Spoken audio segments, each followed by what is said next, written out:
गणपती देखावा रील्स स्पर्धेत सुशांत पडवळ प्रथम, ज्ञानेश्वर खरीवले द्वितीय व ऋषिकेश पाटील तृतीय। शेतकरी कामगार पक्ष व अतुल म्हात्रे यांच्या विद्यमाने पेण विधानसभा मतदारसंघातील नागरिकांसाठी गणपती बाप्पा देखावा रील्स स्पर्धेचे आयोजन करण्यात आले होते। या स्पर्धेमध्ये एकूण 350 स्पर्धकांनी सहभाग घेतला होता। या गणपती देखावा रील्स स्पर्धेत पालीच्या पेडली गावातील सुशांत पडवळ यांनी प्रथम क्रमांक पटकावला। त्यांना मान्यवरांच्या हस्ते रोख रक्कम 25,000 व सन्मान चिन्ह देऊन सन्मानित करण्यात आले। रोह्याच्या शुभम ज्ञानेश्वर खरीवले यांनी द्वितीय व ऋषिकेश नरेश पाटील यांनी तृतीय क्रमांक प्राप्त केलाय। त्यांना अनुक्रमे 15,000 व 10,000 रुपये रोख रक्कम आणि सन्मान चिन्ह देण्यात आले। तसेच उत्तेजनार्थ बक्षीस आणि ज्या स्पर्धकांनी सहभाग घेतला होता त्या सर्व स्पर्धकांना सन्मान चिन्ह देऊन सन्मानित करण्यात आले। यावेळी भारतीय शेतकरी कामगार पक्षाचे खजिनदार व master of architect London Atul Mhatre, त्यांची आई नमिता म्हात्रे, पीडी पाटील, आई तुझा देऊळ फेम योगेश आग्रावकर, ॲडव्होकेट रोशन पाटील बोजे, माजी सरपंच महेंद्र ठाकूर, माजी नगरसेवक राजेश पाटील, प्रवीण पाटील, सदानंद ठाकूर, शेतकरी कामगार पक्षाचे कार्यकर्ते व स्पर्धक मोठ्या संख्येने उपस्थित होते।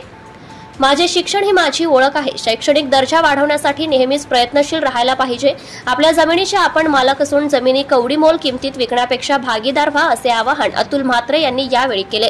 यावेळी मनोगत व्यक्त करताना स्पर्धकांनी अतुल म्हात्रे यांनी गणपती देखावा रील स्पर्धेचे आयोजन करून कलेला वाव देण्यासाठी व्यासपीठ उपलब्ध करून दिल्याबद्दल त्यांचे आभार मानले।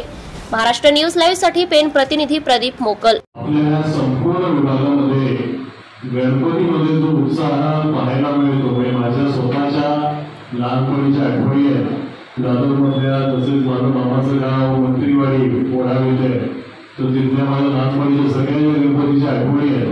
त्यानंतर मला माहिती आहे की या विभागामध्ये आपण गणपती किती उत्साहाने साजरा करतो आणि तो आपल्याला कॅमेरावरती रेकॉर्ड करता यावा, सोशल मीडियावरती त्याच्याबद्दल प्रचार प्रसार करता यावा आणि जे कोणी याच्या घरी एवढ्या मोठ्या प्रमाणात गणपती स्वरूप असो किंवा सार्वजनिक गणपती स्वरूप असो त्याच्या घरी जी मेहनत घेतात त्या मेहनतीला त्या संपूर्ण रूपरेषेला कुठेतरी मान वंदना मिळावी या हेतूने आपण हा कार्यक्रम घ्यायचं ठरवलं होतं।